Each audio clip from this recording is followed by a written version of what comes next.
Shaletta makes you laugh, but did you know Shaletta Brundage can also make you think and boost your business? Media personality, activist, and comedian Shaletta Brundage founded Shaletta Makes Me Laugh to celebrate and share the best of Black culture. It's a podcasting platform. You can download 10 weekly podcasts hosted by African-American subject experts at ShalettaMakesMeLaugh.com or wherever you find your favorite podcasts. ShalettaMakesMeLaugh.com is also a production house, creating broadcast-quality commercial content. And Shaletta and her team of storytellers create powerful promotional campaigns to get businesses the brand awareness they're looking for. Some of Minnesota's top businesses trust Shaletta, and you can too. Get out the word about your events and products and get in front of communities of color with ShalettaMakesMeLaugh.com. She's got the power to help your business.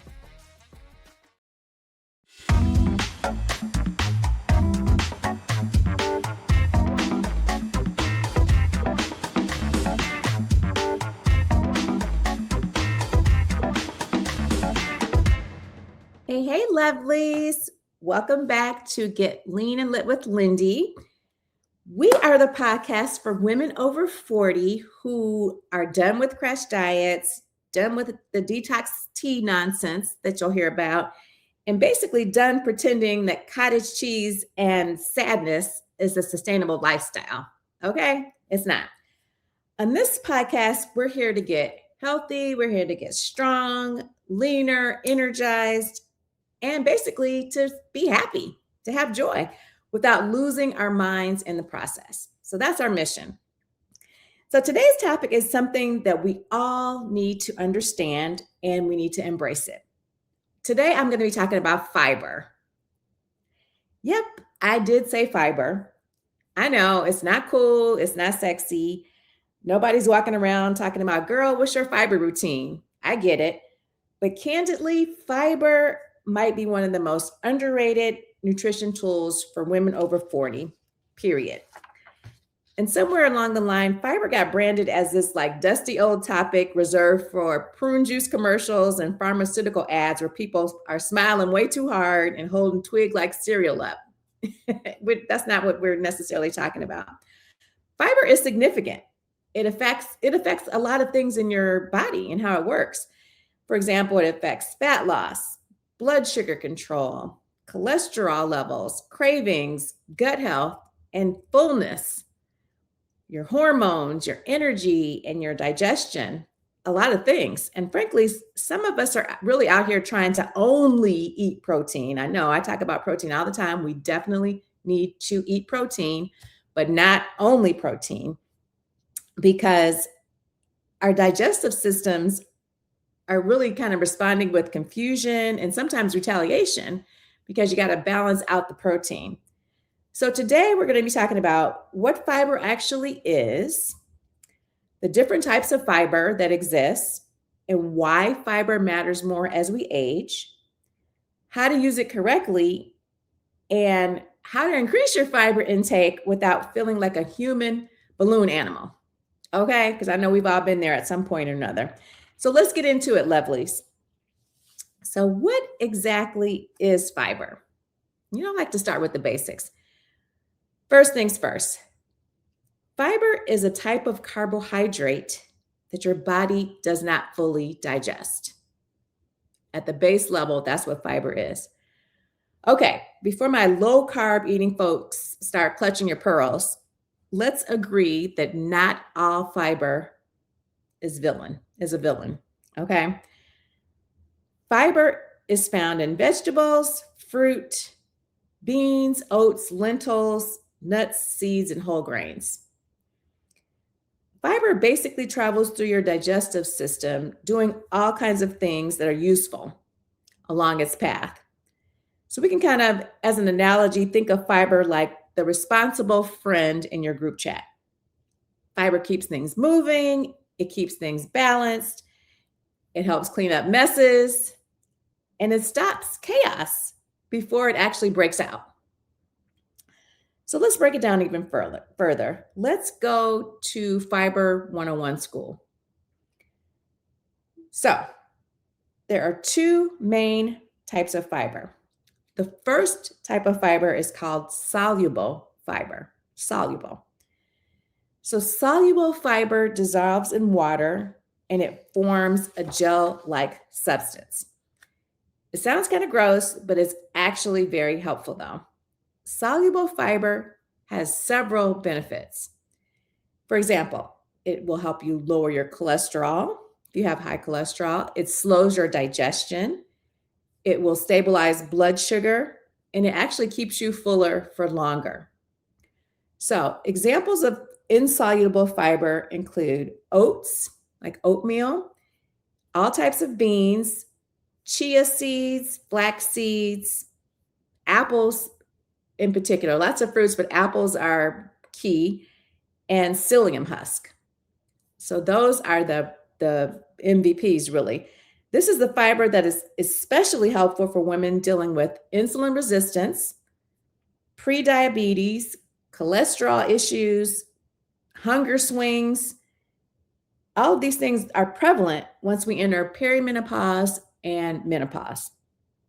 So that's the first type of fiber. The second type of fiber that I want to talk about is insoluble fiber. So this type of fiber adds bulk to stool. It helps move food through the digestive tract efficiently. So basically, I'm going to just say it. It helps you poop more beautifully, more efficiently, and as humans are intended to do. So sources of insoluble fiber include all vegetables, but especially your cruciferous vegetables like Brussels sprouts, cauliflower, broccoli, and leafy greens. Also on the insoluble fiber list are whole grains and all types of nuts. So you definitely need both types of fiber. This is not a pick your favorite child type of situation, okay? This is both, and this one is what you need. So now we're going to talk about why fiber matters so much after 40 and beyond as we age, why it takes on an outsized level of importance the older we get.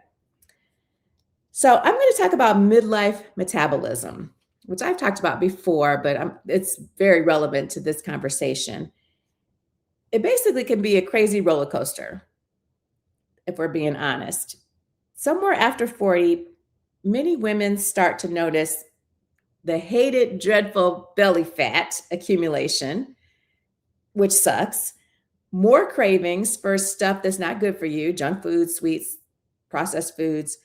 You notice less lean muscle unless you're fighting to keep it, worsening blood sugar control, oftentimes constipation, and often rising cholesterol levels. All these come along or can come along with aging unless you're actively doing something to counter these things. Let's not forget the crazy energy crashes too, because those are really prevalent as we age. So yikes, we got a lot of stuff going on. Suddenly your body is responding to something like a slice of pizza by saying something like, this is an interesting choice. I'm going to store this on your stomach immediately. So we got things to talk about today. Good child. Lucky for us, fiber helps counter a lot of this. So if you have your notepad out, it's time to start taking some notes. There are 4 key ways that make fiber the MVP that you didn't know that you needed. 4. There's probably a whole bunch, but the top 4 that I've chosen based on my research. Number 1, fiber helps keep you full. How does it do that, you may ask? Fiber slows digestion. That means that meals stick with you longer. You feel satisfied longer, which is important because constant hunger makes sustainable fat loss almost impossible. If you're full longer, it's much easier to stay in a calorie deficit. You cannot white knuckle, holding on for dear life with hunger forever. It just doesn't work. Eventually, you're going to end up face first in a bag of potato chips, unless that's just me. That's pretty much what happens when you're just trying to hold on for dear life, but you're hungry all the time. It's not going to end well. So that's number 1. Fiber helps keep you full. Number 2, fiber helps blood sugar control. So this one is really huge. When you eat high fiber fruit foods, the glucose enters your bloodstream more slowly. So it means you're going to have fewer glucose spikes, fewer energy crashes, fewer cravings, and just better overall energy. And for women 40 plus, improving insulin sensitivity really matters a lot because the older we get, the less sensitive we become to insulin, and that becomes an issue. Number 3, fiber supports healthy cholesterol levels. This is a big one too. So soluble fiber can actually bind to cholesterol and help remove it from your body. So yes, your oatmeal may actually be doing something very productive. I really like to eat oatmeal, but it's actually very productive because it's binding with cholesterol that's floating around in your bloodstream and it's getting it out of your body so that your cholesterol levels can stay in the normal range. Really important. Number 4, fiber supports gut health. Gut health is no joke.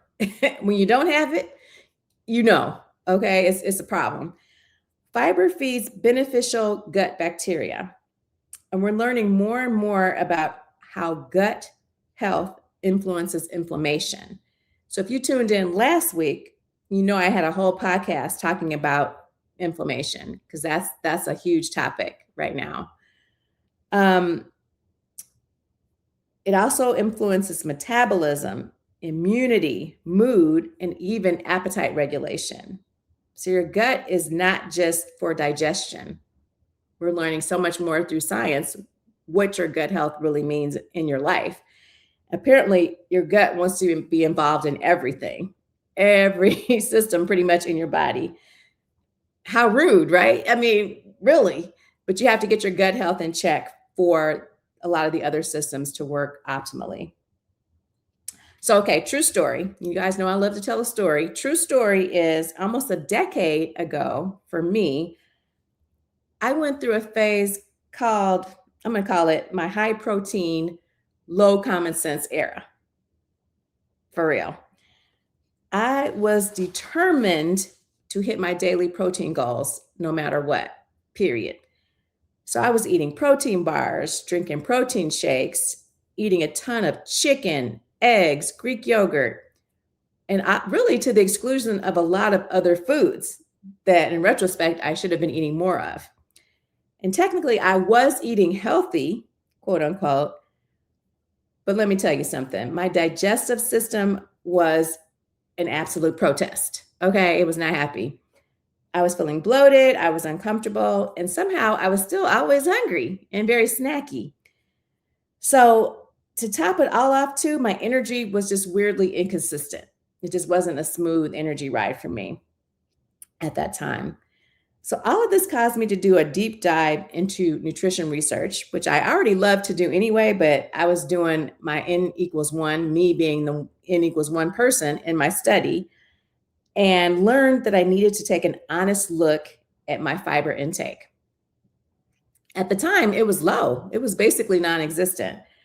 So I had become one of those people who would eat beige foods all day, calling it wellness. Pretty much a hot mess, looking back. But once I did my research, I added berries, beans, cruciferous vegetables, chia seeds, and oats, added all those things to my diet, and everything improved. My fullness improved, my satiety improved, my cravings for junk food decreased, and my digestion itself improved dramatically. And as a result, I think my attitude got better. My attitude got right. I always have a good attitude for the most part, but it got even better because constipation negatively affects my attitude. Go figure. Okay, so let's talk about the best sources of fiber. I want to get practical with you guys because at the end of the day, what you don't need is another unrealistic list of wellness ingredients. We want to keep it real. Stuff you can buy at the regular grocery store, stuff that you can keep in your pantry, stuff that you can have in your fridge, nothing exotic.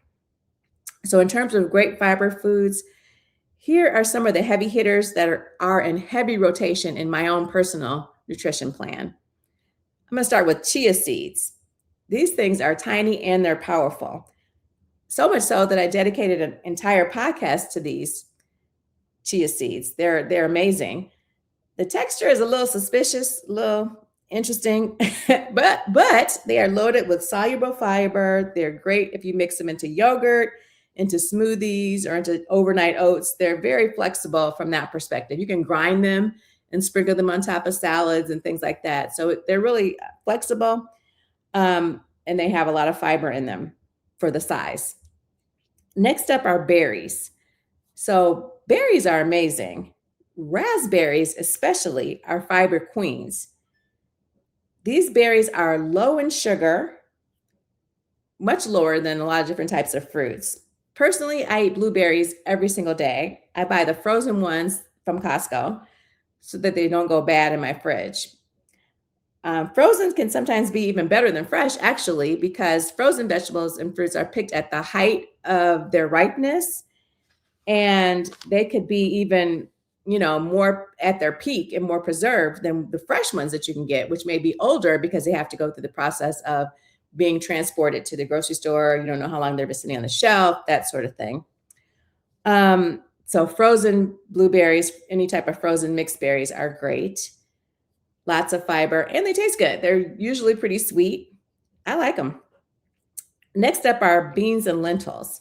So these are cheap. These should really be staples in your house. They should be rotated in for healthy carbs at dinner or lunch, or even breakfast if you like beans and lentils that much. They're cheap, they're filling, and they're excellent for blood sugar control. And before somebody out there says, okay, Lindy, beans make me bloated, listen, sometimes your gut just needs time to adjust to the fiber that you're giving it. It wants it, but it has to adjust to it. So my advice is to start really small, like maybe adding a quarter cup to dinner for a straight week before increasing your serving over time. That's my advice. Next up are oats. Oats are an excellent soluble fiber source. They are especially helpful for healthy cholesterol levels as well as satiety. So you can do overnight oats. You can have oatmeal in the morning. You can put oats in smoothies. There's so many different ways you can incorporate oats into your nutrition plan, and they're really, really good for you. Okay, next up are vegetables. So this one is not glamorous, but very necessary. And no, I'm not talking about a little sad side salad next to your French fries. That's not what we're counting as vegetables. And like frozen fruit, frozen vegetables are just as good fresh and are much more convenient, in my opinion. So my personal goal is to eat 1 to 2 servings of vegetables at each meal, including breakfast. So I'll start breakfast with, let's say, a Greek yogurt bowl with blueberries, and then I'll have a side of broccoli or a side of carrots or a side of cauliflower or whatever vegetable I had from dinner the night before, or something that I have in my fridge that I can just heat up real quick. But I aim to eat vegetables with every single meal. So last but not least, there are psyllium husks. And if you're not hooked up to the game of psyllium husks, you need to get on that real quick. They can be a very, very effective fiber supplement and super easy to take. They're really good for lowering cholesterol and influencing regularity and fullness. So it's actually one supplement that I take personally every single day. Psyllium husks, you can get them lots of different places, but it's basically you measure out how much you're going to use into water, shake it up. You can do one of those sports cups that has the little silver ball in there, shake it up and just drink it down very quickly. If you let it sit around, you have to drink it right away once you mix it. If you let it sit around, it pretty much turns into a sludgy, cementy kind of situation, which is not good. But with this one, you have to start slowly. You can't just jump into a tablespoon of psyllium husk, or no, just trust me on that. Start with maybe a half a teaspoon, depending on where your fiber levels are currently. You might want to start with a half a teaspoon for the first week, go up to a teaspoon, and then work your way up from there. And it's best done in 2 doses, like a half of serving before lunch, a half of serving before dinner. And that helps your satiety and it helps your fullness. So check that out. Again, you got to start super slowly and drink a lot of water with it. Otherwise, you're going to create basically a gastrointestinal hostage situation that's going to be a mess. So trust me on that. Start slowly. So my next story time I have for you guys is one of my friends that I'm going to call Kelly, not her real name, but I'm going to call her Kelly, decided that she was going to get healthy, quote unquote. So overnight, she went from like no vegetables, very, very few vegetables, to eating really several pounds of raw vegetables a day. Like she went from 0 to 100. She was eating giant salads, cruciferous vegetables, cooked and uncooked, flax seeds, fiber cereal. And by day 3, she looked just physically offended by life. She was unhappy. She had bloating, she had gas, she had stomach cramps. And she called me and she said, I think vegetables hate me. I was like, no, ma'am, absolutely not. Your digestive system simply needed a gradual introduction, emphasis on gradual, to all of the new fiber that you were consuming. You cannot go from 0 to 100 in 10 seconds with fiber. So this is why increasing fiber slowly really matters. Luckily, your gut bacteria adapts to it over time. So going from 10 grams of fiber a day to 40 grams of fiber a day quickly is super chaotic. Don't do that. Do not do that to yourself or to the people around you that you live with, okay? Don't do it. So let's get real. How much fiber do women actually need in a given day?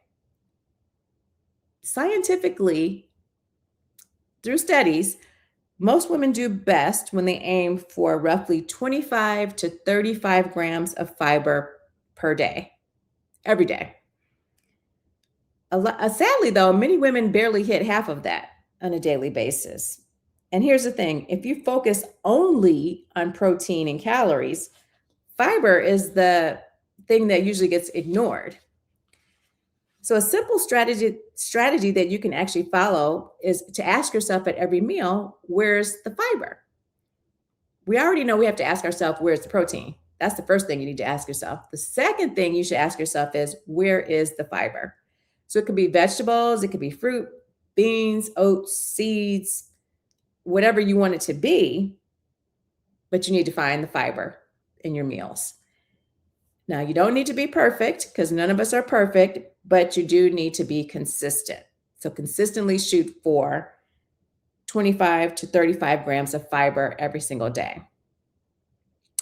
So let's talk about something that people think, and maybe a myth, I'm not sure how people really feel about it, but let's talk about fiber and fat loss. I want to get something clear about that. Fiber itself does not magically burn fat. It just doesn't happen that way. If it did, we'd all be eating lentils, wearing bikinis on the beach. We're not doing that because that's not real. Fiber does support fat loss because it helps you control your appetite. It helps with blood sugar balance, so you're not on a roller coaster up and down, up and down. And it helps with meal satisfaction, satiety, that sort of thing. Consistency is what actually changes your body. It's not suffering. It's not punishment. It's definitely not starvation. So women over 40 especially need to approach things in a sustainable way. So because of this stage of life that we're in, extreme dieting pretty much all the time backfires on you. You're going to get muscle loss. You may fall victim to binge eating. You're going to have fatigue, hormone disruption, and a slowed metabolism. Fiber helps create a much calmer relationship with food because of all the things that it's able to bring to your body. So you stop feeling ravenous every 3 hours. And honestly, peace around food is super underrated. We all want to, I think, strive for that. Okay, guys, here's my last story that I have for you today. It's about me, once again. So I remember a period where every night around 9:30-ish, 9:45, I suddenly needed a little something. to snack on. So sometimes that was a handful of popcorn, a few chips, a square of dark chocolate, a couple of crackers, or just, a couple of little small cookies here and there. My favorites were the little chessman cookies that you can get, those little shortbread cookies. Love those. I would be just mindlessly wandering through the pantry looking for something to snack on late at night, which was never good. After some research, I realized that I was under eating fiber during the day. So my meals were healthy, all about being healthy. But truth be told, they weren't always super satisfying. They were healthy, but maybe not as satiating and satisfying as they could be. So once I started building meals with protein, fiber, healthy fats in a good balance, the nighttime cravings decreased dramatically and pretty much disappeared. So I'm not saying that I'm perfect at it. I'm still human, just like you guys. We all are. But my cravings greatly, greatly improved. So a lot of times cravings aren't about a lack of willpower. Sometimes the meals simply aren't keeping you full. And that's a problem. We got to make sure the meals are keeping you satiated. So next, we're going to move into best practices for using fiber because I want to keep things real and keep things practical for you guys. So here's the 6 best fiber tips that I'm going to give you for today. Number 1, increase fiber very slowly. I touched on that a little bit, but I'm very serious about that. If your current fiber intake is low, increasing too fast is going to cause you distress, and we don't need that in our lives. Number 2, drink lots of water. Now, I am hydration queen. I love staying hydrated, and I encourage everybody to stay hydrated. I think my very first podcast or second podcast was on hydration specifically. So as it relates to fiber, you have to stay hydrated to keep things moving. It's critical. Number 3, pair fiber with protein. This 1-2 combo is basically elite for fullness, and it keeps your blood sugar in check. You have control over it, which ultimately makes it much easier to stay in a calorie deficit if you're trying to lose fat. Number 4, don't rely on fiber snacks. Some processed foods market themselves as healthy because they add isolated fiber. You still have to read the ingredient label. You still have to be aware of what's what. So a brownie with added fiber at the end of the day is still a brownie with all the sugar and additives that come with it. So we're steering clear of that. Number 5, focus on whole foods. Supplements can help you reach your target, but whole foods actually bring vitamins, minerals, antioxidants, and satisfaction with them too. So focus on whole foods and supplement where you have to. Number 6, watch extreme diet culture. If a diet eliminates all fruit, beans, oats, whole grains, veggies, it is definitely not helping you reach your long-term health goals. Absolutely not. And that's just an understatement. I'm not going to go too deep into that, but you guys already know how I feel about that. So here's today's takeaway. Fiber is not about digestion solely. It's one of the quiet heroes of sustainable health over 40. It supports fat loss, better blood sugar control, lower cholesterol levels, fullness, gut health, and long-term wellness. Fiber is a real MVP. And unlike trendy diet foolishness, fiber has actual science behind it. Okay? Real science. So this week, instead of asking yourself, how can I eat less? Try asking yourself, how can I nourish myself better? To that question, my answer is add the berries, add the beans, add the vegetables for sure, add the oats, add the fiber. Your future self and honestly, your digestive system will really appreciate it. Okay, lovelies, that's all I have for you guys today. Thank you for hanging out with me on the Get Lean and Lit with Lindy podcast. I really appreciate your presence and your feedback. And if this episode helped you, share it with a friend who still thinks that fiber is for old folks and prune lovers. We all know that's not the case. And remember, we are absolutely not chasing skinny. That's not what we're doing. We are building strong, healthy, sustainable lives. So until next time, keep it real, keep it consistent, and I'll catch you on the next episode. Bye.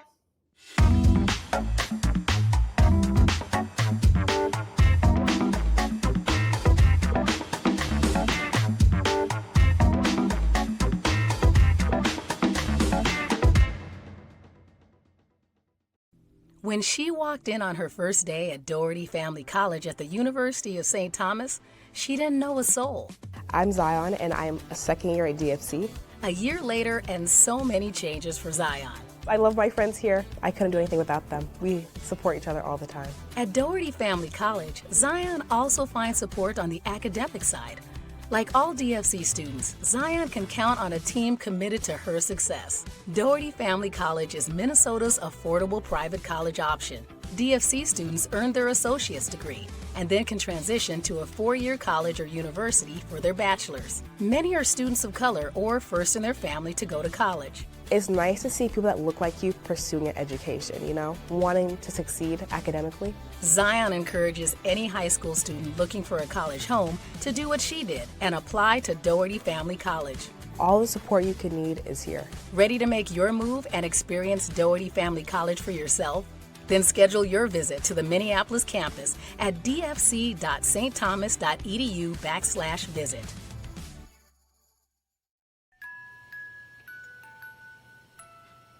Boom! I just earned a $600 bonus with an Old National Bank checking account.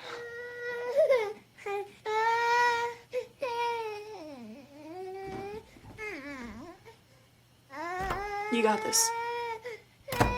I do? Earn up to a $600 bonus when you open an eligible checking account and complete qualifying activities. Old National Bank. Just another reason to get old. Can you say bonus? Hi. It's easy to just make an ad that tells you to quit smoking. See? Action! Easy as that! Sure is! Yeah! But let's be real. Quitting is hard. It's messy, frustrating, but every struggle is actually a victory. At Quit Partner, you get free tools from people who get it. We're not going to tell you it's easy, just that when you're ready, you've got a partner to help you get it done.